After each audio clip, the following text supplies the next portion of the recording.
अस्सलाम वालेकुम दोस्तों, welcome to my channel how it started. उम्मीद करता हूँ आप सब खैरियत से होंगे।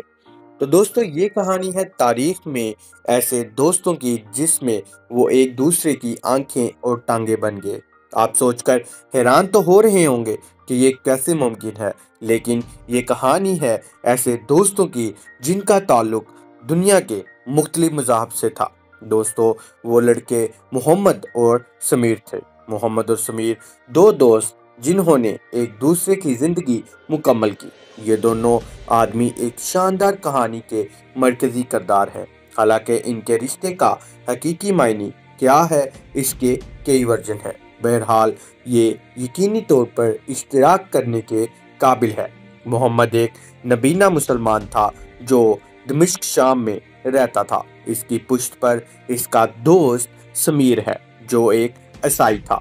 मोहम्मद नबीना होने की वजह से अपने इलाके में नहीं जा सकता था और समीर मफलूज होने की वजह से हरकत नहीं कर सकता था। तो समीर मोहम्मद की आंखें बन गया और मोहम्मद उसकी टांगें बन गया।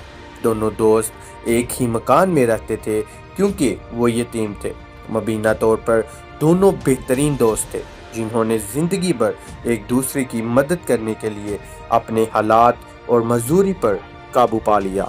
वो मुख्तलिफ सकाफ़तों, मज़ाहब और पस मंज़र की एक शानदार मिसाल है जो ज़िंदगी भर एक दूसरे की मदद के लिए इकट्ठे होते हैं।